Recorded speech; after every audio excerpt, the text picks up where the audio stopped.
Сәлем, менің атым Эмма, және де мен сендерге өте қиын история жайлы айтқым келеді.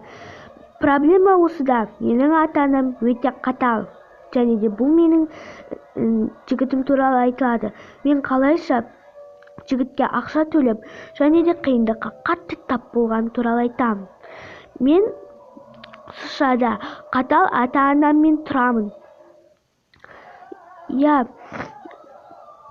Біз маған басқалар сияқты әдепті болуды, үлкендердің алдында құрмет көрсетуді, және де косметикамен қолданба, ұзын етек көйлек ки деп айтатын, және де бұл мені мұңайдыратын. Біздің мектепте бір бала болатын, оның аты Джек. Ол маған бір күні кездесуге барасың ба деп айтқан тұғын. Джек маған қатты ұнайтын. Бір күні ол әкеммен сөйлесіпті, ал Джек болса менен қашып жүретін. Мен түні бойы жылап шықтым. Ата-анам маған Джекпен кездесуге рұқсат бермеді, және де олар маған қатал көрінетін.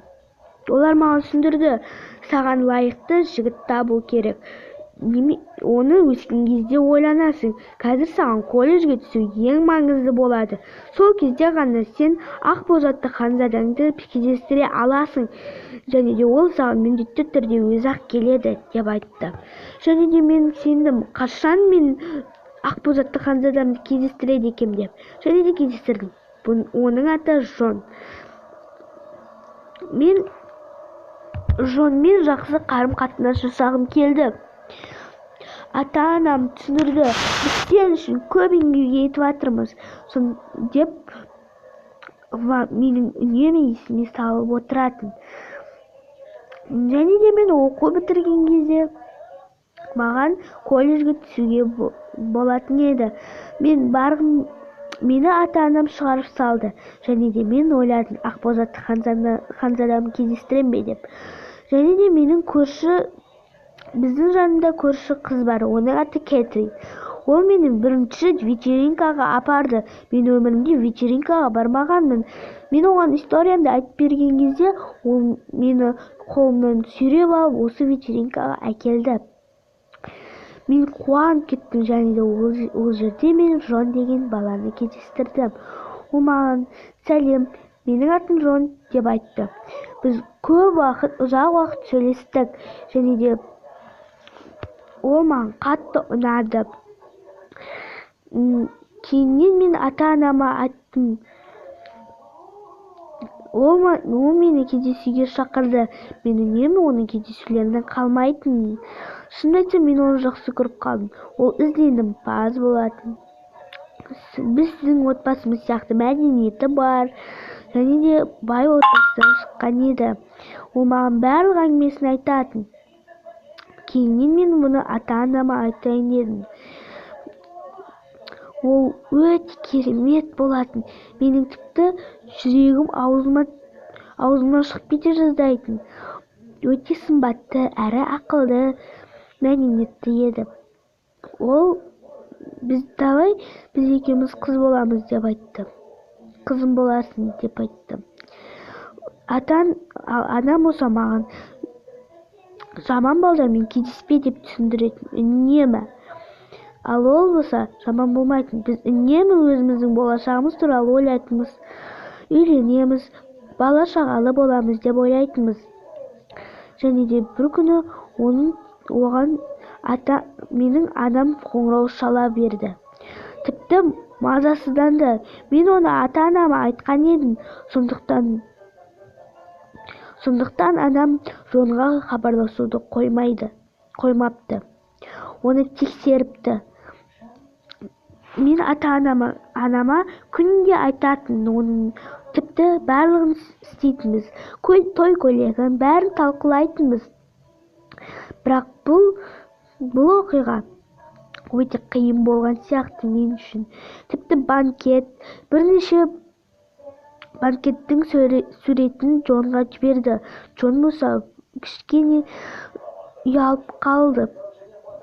Қойшы бұны, кейін шешеміз деп айтатын. Сосын мен оның үміттендім. Ол тұрды да кетіп қалды. Тіпті маған жоламай қойды. Мен оған неғып сөйлеспейсің десем, ол шаруам көп дейтін.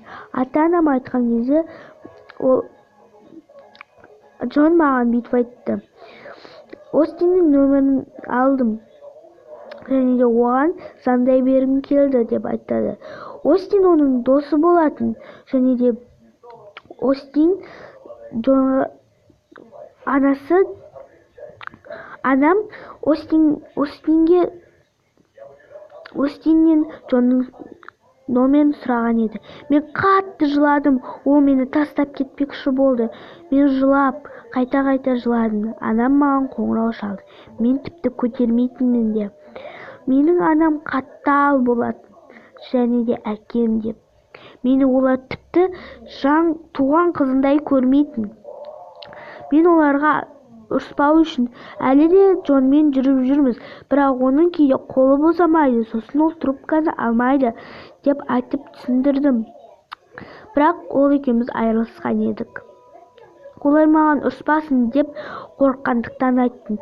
Және де олар біз саған келе жатырмыз, Джонды көреміз деп айтты. Қалай айтпақшымын, бізді көру үшін келді ме? Жоқ, мен Джонға жүгіріп барып, сен өтінемін, 1-2 сағатқа менің жігітім бола тұршы, ата-анам келе жатыр, оны білсем маған қатты ұрсады деді. Сосын ол жоқ деп бас тартты. Мен уже басқа қызбен жүріп жүрмін, оның көзіне шөп салғым келмейді деп айтты.